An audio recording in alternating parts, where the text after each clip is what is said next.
Tú das esfuerzo alcanzado, levantas al caído, consuelo al afligido. Si a mí vienes, fuerte yo seré.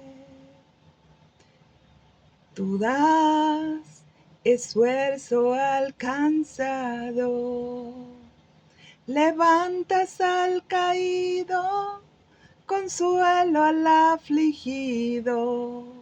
Si a mí vienes, fuerte yo seré. A los que en ti esperan, nuevas fuerzas les darás.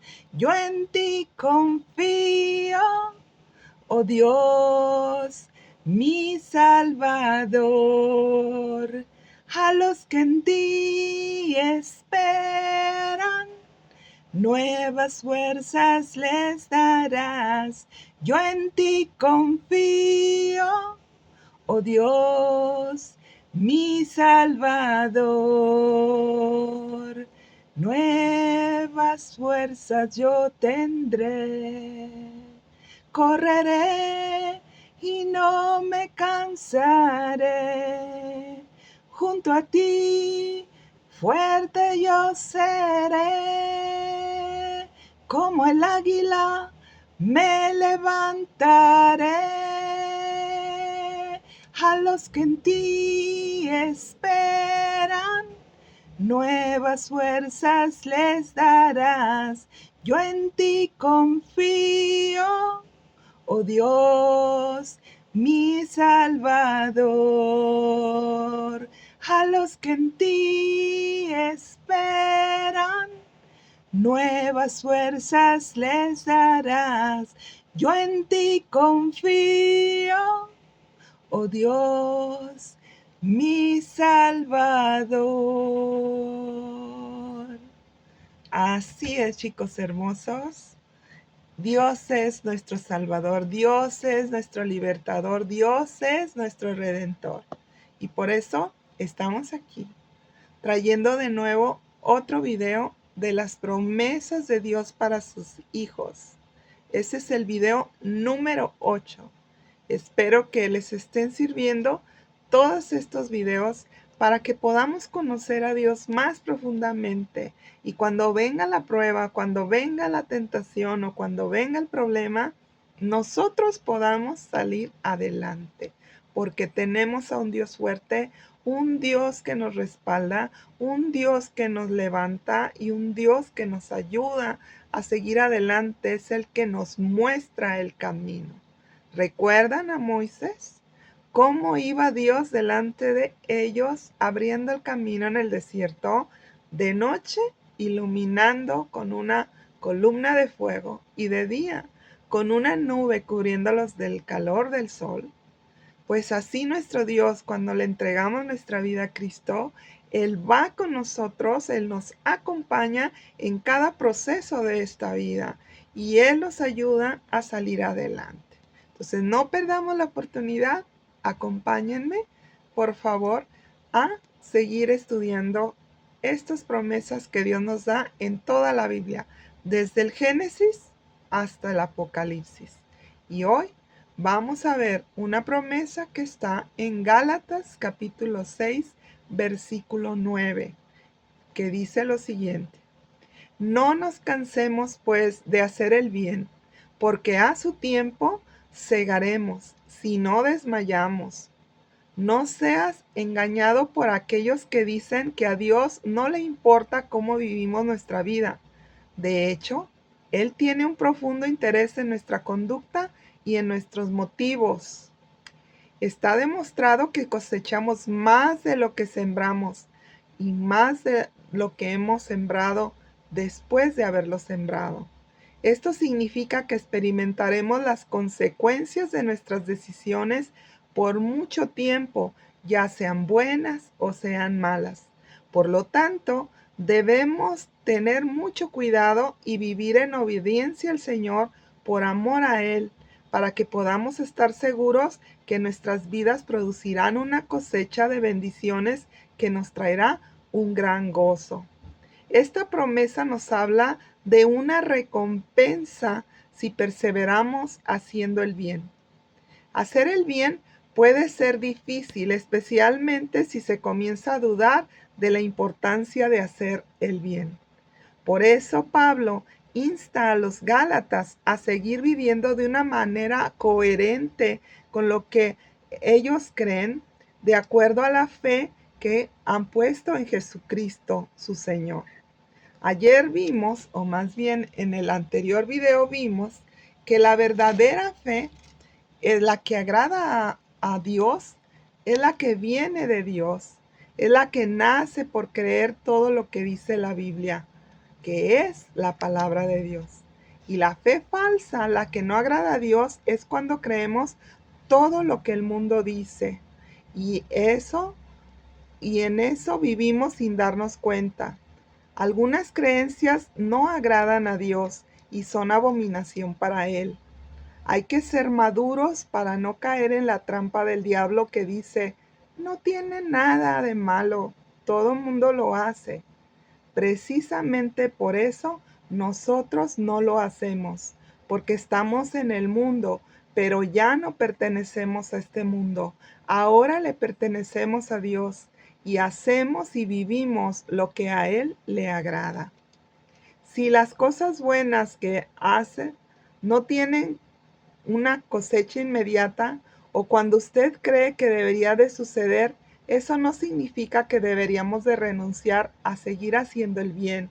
Necesitamos ser diligentes y tener resistencia. La Biblia dice, no nos cansemos de hacer el bien, porque a su debido tiempo cosecharemos si no nos damos por vencidos.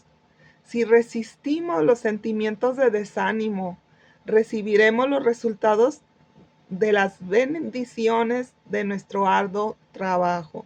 Si no nos damos por vencidos, hay coronas en el cielo asignadas como recompensa para los que triunfan en las pruebas. Esta es la primera prueba. Ahora vamos la segunda promesa de Dios. Génesis capítulo 22, versículo 17 y 18 dice, de cierto te bendeciré y multiplicaré tu descendencia como las estrellas del cielo y como la arena que está en la orilla del mar, y tu descendencia poseerán las puertas de sus enemigos. En tu simiente serán benditas todas las naciones de la tierra por cuanto obedeciste a mi voz. Esta promesa nos enseña que el Señor proveerá para siempre.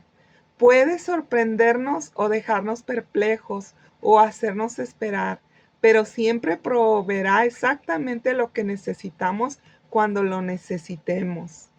Dios cumplió esta promesa a Abraham a través de nuestro Señor Jesucristo. Esto está en Hechos capítulo 3, versículo 25 y 26, que dice, ustedes son los hijos de los profetas y el pacto que Dios hizo con nuestros padres diciendo a Abraham, en tu simiente serán benditas todas las familias de la tierra. A ustedes primeramente Dios, habiendo levantado a su Hijo, lo envió para que los bendijese, a fin de que cada uno se convierta de su maldad. Y Gálatas capítulo 3 versículos 6 al 9 dice, así Abraham creyó a Dios y le fue contado por justicia. Sepan por lo tanto que los que son de la fe, estos son los hijos de Abraham. Y la Escritura, previendo que Dios había de justificar por la fe a los gentiles, dio de antemano las buenas nuevas a Abraham, diciéndole, en ti serán benditas todas las naciones. De modo que los de la fe son bendecidos con el creyente Abraham. Dios nos bendijo en Abraham, no por los sacrificios que él trajo. El Señor bendijo a Abraham porque le obedeció, y Abraham obedeció porque tuvo fe que los mandatos de Dios eran buenos y dignos de confianza. De hecho, durante toda la historia de Israel, las ofrendas nunca fueron las que trajeron el perdón al pueblo. Esos sacrificios que ellos hacían tan solo eran sombras previas de lo venidero, es decir, de Jesucristo, de su muerte en el Calvario, que esa era la verdadera redención. Dios siempre bendice la obediencia y la obediencia siempre sigue a la fe. Esta fe es genuina. Si no obedecemos es porque no creímos verdaderamente en Dios. Dios en lo que se fijaba y se fija aún en estos tiempos no es tanto en el sacrificio, sino en la obediencia que nos lleva a hacer ese sacrificio. Apocalipsis 5:9 dice: y cantaban un nuevo cántico diciendo: digno eres de tomar el libro y de abrir sus sellos, porque fuiste inmolado y con tu sangre nos has redimido para Dios de todo linaje y lengua y pueblo y nación. Dios no tiene favoritos. Él ofrece su regalo de salvación a personas de todos los grupos étnicos, de todas las razas y de todas las lenguas a lo largo y ancho del mundo. Él es verdaderamente el Dios de toda la tierra. Además, en el cielo habrá personas de toda tribu, de toda lengua y nación como evidencia de ello. Después de esto miré, dice la Biblia, he aquí una gran multitud, la cual nadie podía contar, de todas las naciones y tribus y pueblos y lenguas que estaban delante del trono en la presencia del Cordero, vestidos de ropas blancas y con palmas en las manos, y clamaban a gran voz diciendo: la salvación pertenece a nuestro Dios que está sentado en el trono y al Cordero. Dios redime a la multitud de personas de cada pueblo, nación y trasfondo cultural. Mateo 24, versículo 14 dice: y será predicado este evangelio del reino en todo el mundo para testimonio a todas las naciones, y entonces vendrá el fin. El Señor Jesús no regresa a esta tierra hasta que el mundo entero haya tenido la oportunidad de escuchar las buenas noticias de salvación. Su paciencia asombrosa conduce a nuestra redención, y su gracia llega a todos los rincones del mundo, y su salvación es ofrecida a todos. Segunda de Pedro 3:9 dice: el Señor no retarda su promesa, según algunos la tienen por tardanza, sino que es paciente para con nosotros, no queriendo que ninguno se pierda, sino que todos procedan al arrepentimiento. Algunos creen que porque Dios no quiere que nadie perezca, no permitirá que una sola persona sea condenada al infierno. Sin embargo, el Señor nos dio a cada uno el libre albedrío para elegir o rechazar el camino que Él ha provisto para la salvación. El sacrificio de Cristo en la cruz fue suficiente para salvar a toda la humanidad, pero Juan capítulo 3 versículo 18 nos dice que el que no cree ya ha sido condenado por no haber creído en el nombre del unigénito Hijo de Dios. Espero que ninguna persona así esté viendo un video en este momento.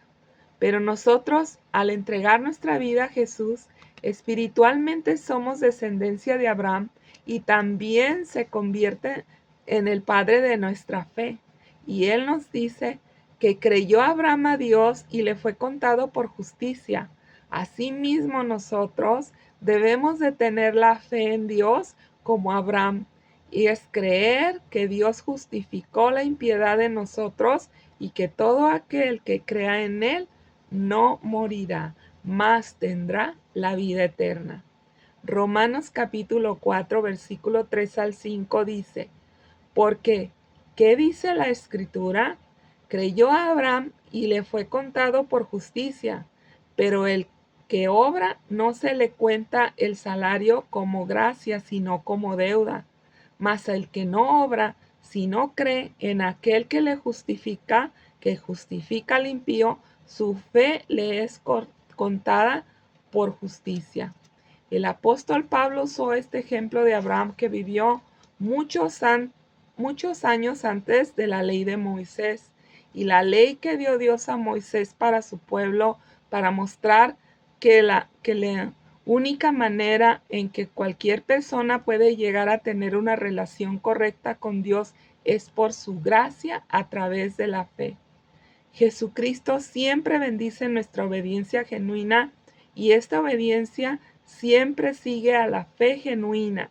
Si no obedecemos es porque realmente no hemos creído.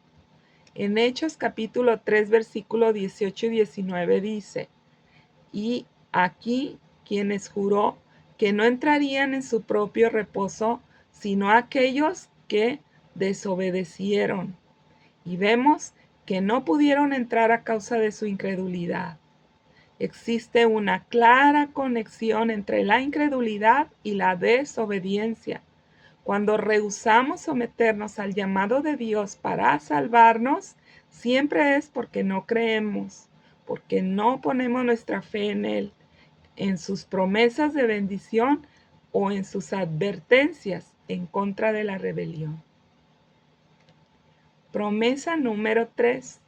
Esta promesa se encuentra en Éxodo capítulo 15, versículo 26 y dice: si oyes atentamente la voz de Jehová tu Dios y haces lo recto delante de sus ojos y das oído a sus mandamientos y guardas todos sus estatutos, ninguna enfermedad de las que envié a los egipcios te enviaré a ti, porque yo soy Jehová tu sanador. Escuchar a Dios es esencial para caminar con Él. Desde el comienzo, el Señor declaró que sus planes para Israel, su pueblo, eran para bien y no para mal. Lo mismo nos dice hoy a nosotros el Señor en esta promesa. Éxodo capítulo 6, versículos 6 al 8 dice: por tanto dirás a los hijos de Israel: yo soy Jehová, y yo los saqué debajo de sus tareas pesadas en Egipto, y los libré de servidumbre, y los redimiré con brazo extendido y con juicios grandes. Y los tomé por mi pueblo, y seré su Dios. Y ustedes sabrán que yo soy Jehová su Dios, que los sacó de debajo de las tareas pesadas de Egipto. Y los meteré en la tierra por la cual alcé mi mano jurando que la daría a Abraham, a Isaac y a Jacob, y yo se las daré por heredad, yo Jehová. Dios había prometido grandes cosas a los israelitas, pero ellos no podían creerle porque se habían entregado a una intensa desesperanza. Lo mismo hacemos nosotros cuando nos sentimos oprimidos y nuestro espíritu gime. Puede ser difícil aceptar las buenas promesas de Dios en cuanto a nuestro bienestar. Sin embargo, debemos entender que las decepciones son inevitables, pero que el desánimo es por elección propia. Podemos y debemos elegir permanecer confiados en el poder y en el amor de Dios, sin importar cuán sombrías puedan parecer nuestras circunstancias. Sin embargo, la amenaza de no tener agua distrajo muy pronto a los israelitas de lo que Dios les había prometido y de cómo Él había provisto fielmente para sus necesidades. Si ellos lo hubieran escuchado de verdad, nunca habrían dudado. Lo mismo vale para nosotros. Jamás debemos de permitir que las presiones que nos rodean ahoguen la voz del Señor para nuestra vida. Más bien debemos de recordar siempre que su palabra es fiel y segura y que ningún problema que podamos enfrentar jamás podrá cambiar lo que Él ha prometido. Esta es una promesa maravillosa. Dios lo dice al pueblo lo que deben hacer para evitar el mal en su vida, y lo único que les pide a cambio fue escuchar su voz, es decir, les pidió obediencia. El ser obedientes a Dios nos traerá bienestar en todos los aspectos. Dios le dice al pueblo que si escuchan atentamente su voz y hacen lo correcto y obedecen sus mandamientos y guardan sus estatutos, no les enviará enfermedades y será su sanador. Hoy sabemos que Dios no quiere enviarnos nada que nos lastime, pero que las leyes de este mundo están emitiendo justicia a todo lo que hagamos. Esto es en automático. El que desobedece inmediatamente se hace preso de la condena en el reino de Dios, donde no hay corrupción. Los agresores no se pueden esconder de las autoridades celestiales e irremisiblemente reciben su merecido. Dios sabe que por nuestra condición de pecadores no íbamos a poder dejar de caer en pecado. Por eso nos da sus leyes, mandamientos y estatutos para que conozcamos en qué clase de gobierno estamos. Este es un gobierno perfecto que no puede burlarse de las autoridades y no puede pasar por inocente al culpable. Esta fue la finalidad de enseñarnos Papá Dios sus leyes para tratar de evitarlas, pero Dios sabía que no podríamos. Por eso nos ofrece la salida con esta promesa. La promesa de Rafa se refiere al Dios que es uno de sus nombres. Él es Jehová Rafa, que significa yo soy tu sanador, yo soy tu restaurador, yo soy tu reparador. Por tanto, Jehová Rafa puede significar que el Señor te restaura y arregla tu vida. Esta promesa nos invita a unirnos en alabanza y adoración a Dios porque Él es bueno y promete restaurarnos cuando nos equivoquemos. Eso es el pecado. Son errores y equivocaciones a causa de la maldad de este mundo que se mete a nuestro ser desde que nacemos en esta tierra. Genéticamente por el pecado de nuestros antepasados, nacemos con iniquidad en el corazón, la cual es quitada cuando entregamos nuestra vida a Jesucristo, pero la maldad de este mundo permea fácilmente nuestro ser porque estamos en este mundo aunque ya no pertenecemos a él. La maldad siempre está tentándonos para que caigamos en pecado y ya no habita dentro de nosotros porque ahora somos de Jesucristo y el Señor de nuestro corazón es Jesús. Pero sí nos tienta para que caigamos y quedemos enlazados a la condena por esos pecados. Aunque Dios lo permite para que aprendamos a vivir en la verdad y venzamos la maldad, todo este tratamiento a nuestro ser va forjando un buen carácter y saca de nosotros la verdadera naturaleza que Dios ya nos dio desde antes de la fundación de este mundo. Por eso no quita lo malo en este mundo, porque cuando la maldad aumenta a nuestro alrededor, también sobreabunda la gracia de Dios para ayudarnos a sacar de dentro de nuestro ser la verdadera naturaleza que debe de ser la naturaleza de Dios como hijos de Dios nacidos de nuevo, al cual Dios ha entregado un corazón nuevo, un corazón de carne y ha quitado ese corazón de piedra pecador que teníamos. Cuarta promesa. Esta promesa está en Deuteronomio capítulo 7, versículo 9, que dice: Conoce pues que Jehová tu Dios es Dios, Dios fiel, que guarda el pacto y la misericordia a los que le aman y guardan sus mandamientos hasta 1000 generaciones. Esta promesa nos habla de que Jehová verdaderamente es Dios y nos habla también de su fidelidad y misericordia por los que le aman. Nos muestra que Dios cumple y cuida a los pactos que hace. Un pacto es un acuerdo de honor. Su promesa es cumplir su pacto hasta 1000 generaciones de los que le amen. Dios nos ama no porque seamos dignos de su amor, nos ama porque su naturaleza de Dios es amor y nos ama también por las promesas dadas a su amigo Abraham, el padre de nuestra fe, en el verdadero Dios creador de todo el universo. Nosotros debemos nuestra salvación al amor de Dios, a nadie más. Romanos 5:8 dice: Dios muestra su amor para con nosotros en que siendo aún pecadores, Cristo murió por nosotros. sabiendo Dios que nada podemos hacer nosotros para salvarnos a nosotros mismos, el Señor Jesucristo vino y murió en una cruz para declarar que ya no somos culpables de nuestro pecado. Él eligió perdonarnos y salvarnos del castigo de nuestras transgresiones. Romanos 6:23 dice, porque la paga del pecado es muerte, mas la dádiva de Dios es vida eterna en Cristo Jesús, Señor nuestro. Lo único que nos hemos ganado por nuestro pecado es la muerte.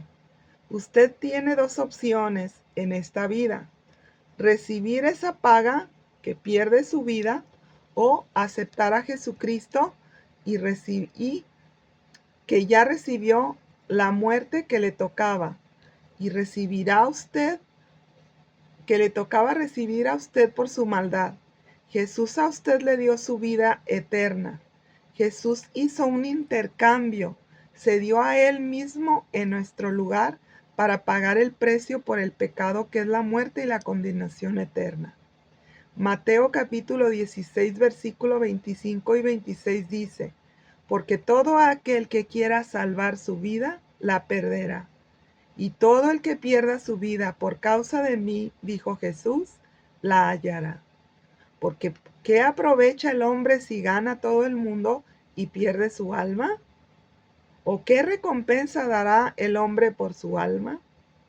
Jesús motivaba frecuentemente a sus discípulos al amor y a las buenas obras, recordándoles que Él volvería un día con gran gloria para recompensar a todos sus siervos fieles por todo lo que hubieran logrado en su nombre. La decisión es suya. Todas nuestras buenas obras no pueden hacernos hacedores o acreedores de un lugar en el cielo. Nuestra única esperanza es recibir el regalo gratuito que Jesús ha comprado por nosotros en la cruz del Calvario. Juan 3:16 al 18 dice, porque de tal manera amó Dios al mundo que ha dado a su Hijo unigénito, para que todo aquel que en Él cree no se pierda, mas tenga vida eterna. Porque no envió Dios a su Hijo al mundo para condenar el mundo, sino para que el mundo fuera salvado por Él. El que en Él cree no es condenado porque no ha creído. El que en Él no cree es condenado porque no ha creído en el nombre del unigénito Hijo de Dios. ¿Qué significa creer en Jesús? Significa estar de acuerdo en el intelecto con el hecho de que nació en Belén de una virgen y es un gran maestro. Sí, en parte, pero mucho más que eso, tener fe en Jesucristo significa llegar a creer que Él es Dios, es parte de la Trinidad de Dios y que nos salvó por la crucifixión. Juan capítulo 1, versículo 1 dice, en el principio era el Verbo, y el Verbo era con Dios, y el Verbo era Dios. Transcurrieron 400 años en silencio desde que Dios habló al pueblo a través del profeta Malaquías. Como sucede con cualquier tiempo prolongado de silencio, los oídos de la gente estaban puestos para oír una palabra, y entonces Dios envió al Verbo, no sin antes asegurarse que el mundo estuviera preparado para la llegada del Evangelio. Bajo la influencia de Alejandro Magno, el griego se había establecido en la tierra 334 años antes de Cristo.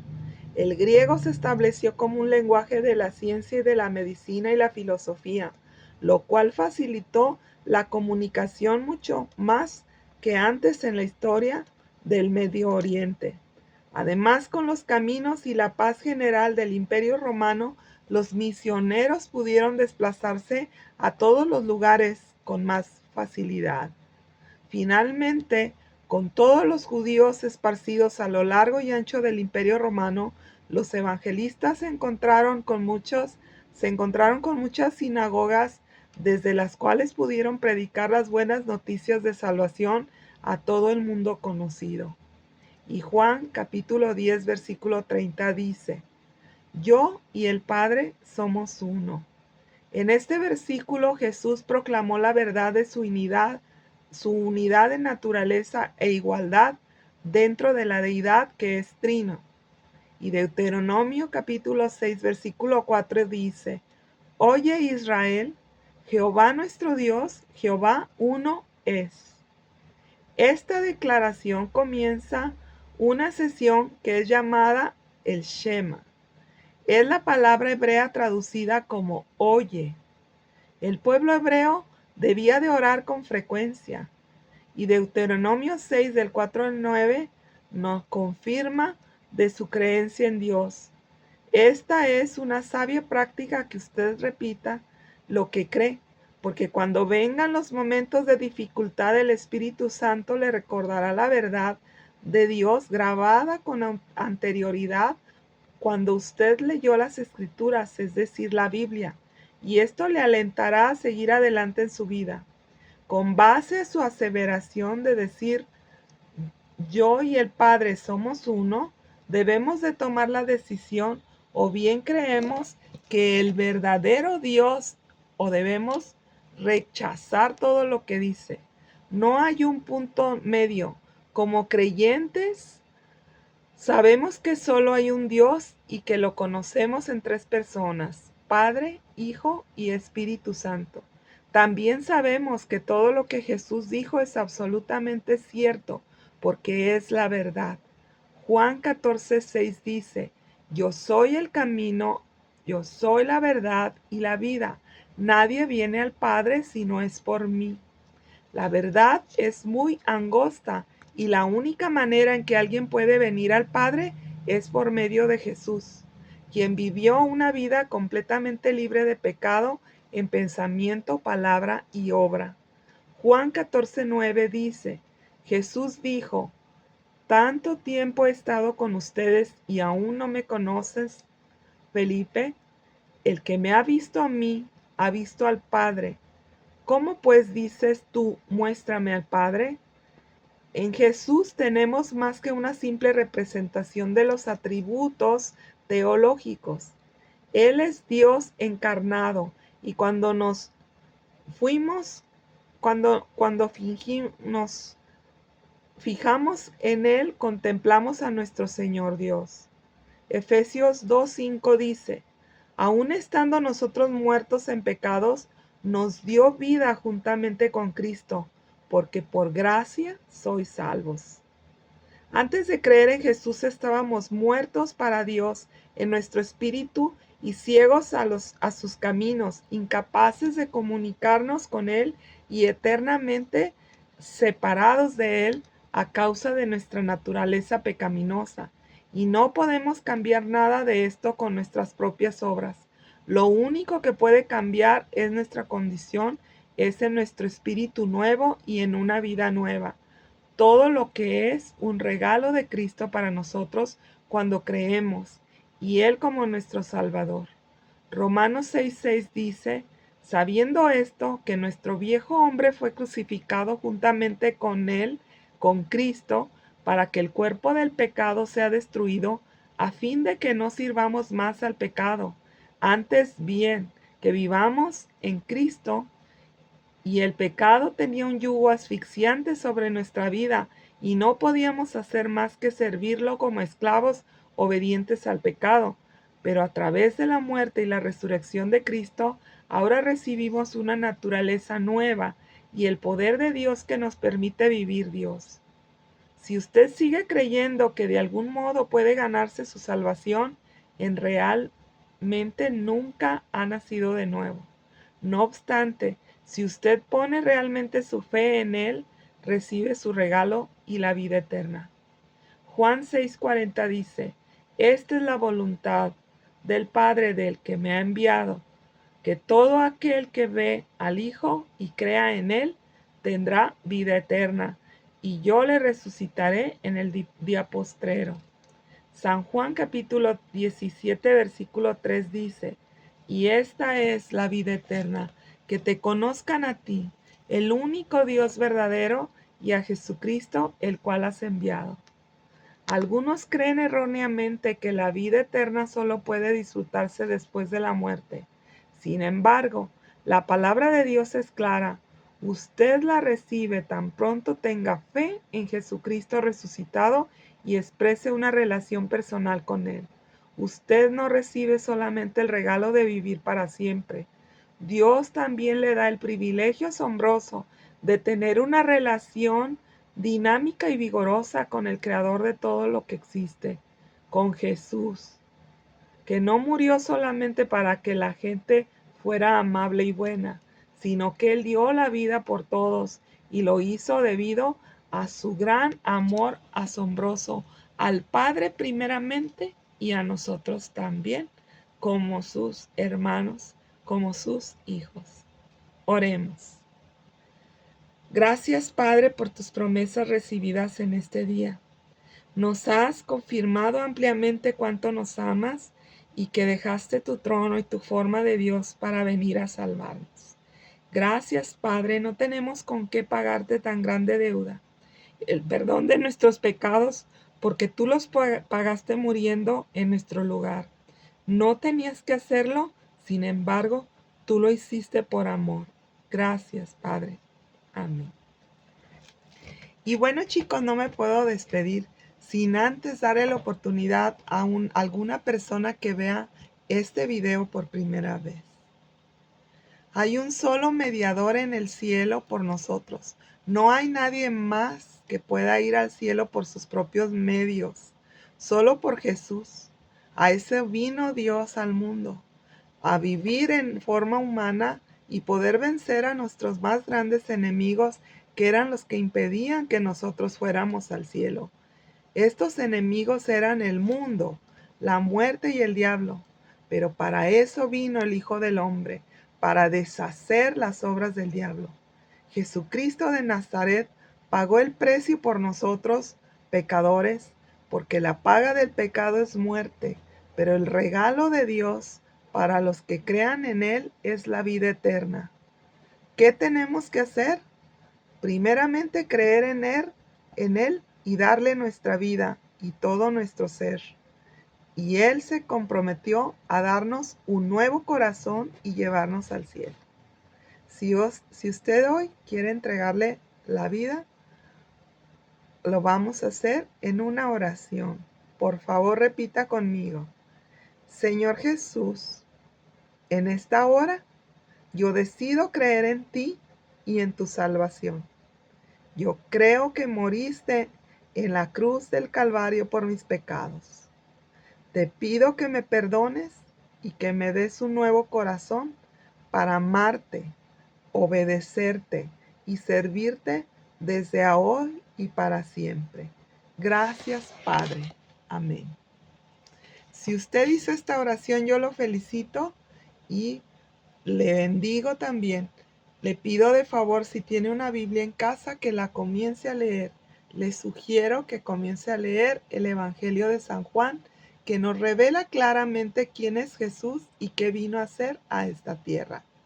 Y bueno, si puede asistir a una congregación cristiana para que le puedan enseñar toda la Biblia, la palabra de Dios, y también que le expliquen qué es la oración que acaba usted de hacer.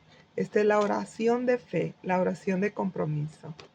Y bueno, permítanme bendecir a todos los oyentes y también a los nuevos creyentes. Padre, en este día intercedo por tu iglesia, por tus pastores y estos nuevos creyentes que hoy han decidido entregar su vida y su ser a Jesucristo bendito, tu Hijo y nuestro Redentor. Por esta causa doblo mis rodillas ante ti, Padre de nuestro Señor Jesucristo y nuestro Padre Dios, de quien toma nombre toda familia en los cielos y en la tierra, para que les des conforme a las riquezas de su gloria, el ser fortalecidos con poder en el hombre interior por tu Espíritu, para que habite Cristo por la fe en sus corazones, a fin de que arraigados y cimentados en su amor, sean plenamente capaces de comprender con todos los santos cuál sea la anchura, la longitud y la profundidad y la altura, y conocer el amor de Cristo, que excede a todo conocimiento, para que seamos todos llenos de la plenitud de Dios. Por lo cual, también nosotros desde el día que oímos, no cesamos de orar por ustedes y de pedir que sean llenos del conocimiento de su voluntad en toda sabiduría e inteligencia espiritual, para que anden como es digno del Señor, agradándole en todo, llevando fruto en toda buena obra y creciendo en el conocimiento de Dios, fortalecidos con poder conforme a la potencia de su gloria, para toda paciencia y longanimidad. En el nombre de Jesús, que Dios los bendiga y muchas gracias por ver mis videos. Que Dios los cuide. Hasta pronto.